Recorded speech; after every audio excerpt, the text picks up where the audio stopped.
کسی کو اعتراض نہیں ہوگا ہم چارپائی پہ بیٹھ جائیں تو کسی کو اعتراض نہیں ہوگا، ہم صوفے پہ بیٹھ جائیں کسی کو اعتراض نہیں ہوگا۔ جب کوئی فرنیچر تیار ہو رہا ہوگا اس وقت کوئی انسان کہے یار یہ جو ٹکڑا بچ رہا ہے اس سے مجھے ایک تپائی بنا کے دے دینا، اس سے مجھے ایک راحل بنا کے دے دینا۔ جب راحل تیار ہوا، تپائی میز تیار ہوئی، اس پہ قرآن آ گیا۔ اب اگر کلاس کے اندر طالب علم اس پر بیٹھ جائے، استاد مرغا بنا دیتا ہے کہ تجھے پتہ نہیں یہ تو قرآن کی تپائی ہے، یہ تو قرآن کا راحل ہے۔ اب کوئی اس مولوی صاحب سے کہے بھائی جس کرسی پر آپ بیٹھے ہیں یہ بھی تو لکڑی ہے، اگر طالب علم اس پر بیٹھ گیا تو کوئی بڑی بات تھی، وہ جواب دے گا ہاں ہاں جس کرسی پر میں بیٹھا یہ بھی لکڑی ہے، جس پہ اللہ کا قرآن آیا یہ بھی لکڑی ہے، لیکن اس لکڑی کا شان اس لیے بڑھا کہ اس کی نسبت اللہ کے قرآن سے ہو گئی ہے۔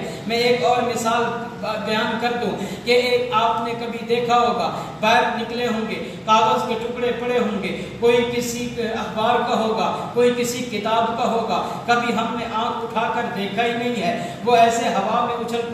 پڑ رہا ہوگا۔ لیکن ایک آدمی وہ ہے جب مسجد میں آتا ہے، آنے کے بعد دیکھتا ہے الماری کے نیچے چھوٹا سا ٹکڑا قرآن والا زمین پہ ہوتا ہے، فوراً اٹھایا، چوما، اونچی جگہ پہ رکھ دیا۔ اب کوئی پوچھ لے بھئی کاغذ وہ بھی تھا، کاغذ یہ بھی ہے، وہ بھی زمین پہ تھا، یہ بھی زمین پہ تھا، آپ نے اسے دیکھا نہیں، اسے اٹھا رہے ہیں، دوڑ رہے ہیں، اونچی جگہ پہ رکھ رہے ہیں، آخر وجہ کیا ہے؟ وہ کہے گا وہ کاغذ عام کاغذ تھا، یہ کاغذ اللہ کے قرآن کا کاغذ تھا۔ تو اسی لیے اس کا شان بڑا۔ میں ایک اور مثال اس قرآن کے شان کی دے دوں۔ اللہ نے قرآن میں فرمایا ہم نے اس قرآن کو لیلۃ القدر والی رات میں نازل کیا۔ ابھی یہ بات یہاں روکتا ہوں، لیلۃ القدر کی بات بھی بتاتا چلوں۔ تو اور میں جب دیکھتے ہیں دولت کو، دنیا کو تو حرص کرنے لگ جاتے ہیں یار یہ دولت مجھے مل جائے، ایسی دولت میرے پاس آ جائے۔ لیکن میں دیکھتا ہوں نبی کے صحابہ کو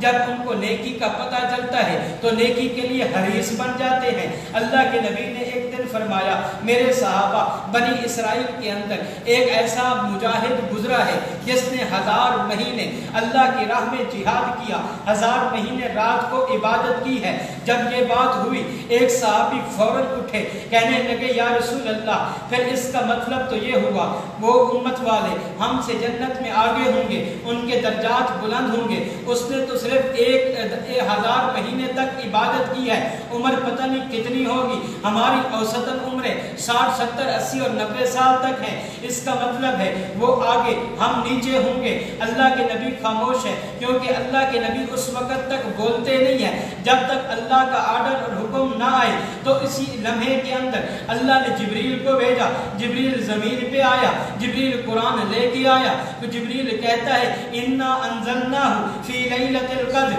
وما ادراک ما لیلۃ القدر لیلۃ القدر خیر من الف شہر۔ اللہ فرماتا ہے میرا محمد کریم شان والا محمد آپ اپنی امت کو یہ بات بتلا دیجئے ایک رات کے اندر ایک لمحہ عبادت کرنا ان کا کام ہوگا اور 1000 مہینے کا ثواب میں اللہ عطا کر دے گا۔ اور اس کے بعد میرے دوستو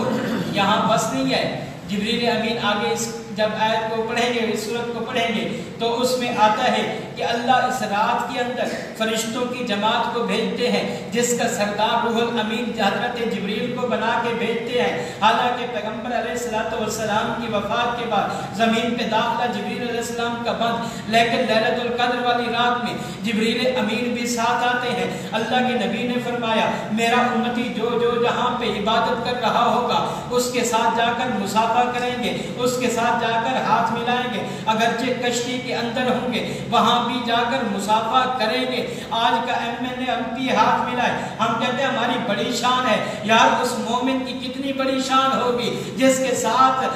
ساتھ مصافحہ اللہ کے پاک فرشتے کر رہے ہیں۔ تو میں یہاں پر جو بات کر رہا تھا میں نے کہا قرآن کی اہمیت کو سمجھیے۔ جب اللہ نے فرمایا ہم نے قرآن کو ایک رات کے اندر نازل کیا اور رات کا شان اللہ نے اتنا بڑھایا اتنا بڑھایا اتنا بڑھایا، اللہ کے نبی نے فرمایا کہ جو اس رات میں عبادت کرے گا اللہ اس کو 1000 مہینے کی عبادت کا ثواب دے گا۔ آپ ذرا اپنے ذہن میں لے آئیے، اس حافظ قرآن کا شان لے آئیے، اس حافظ قرآن کی عظمت لے آئیے جس نے 7 سال کی عمر سے، 8 سال کی عمر سے، 9 سال کی عمر سے اپنے سینے کے اندر رب کے قرآن کو جمع کیا ہوگا اور 65 سال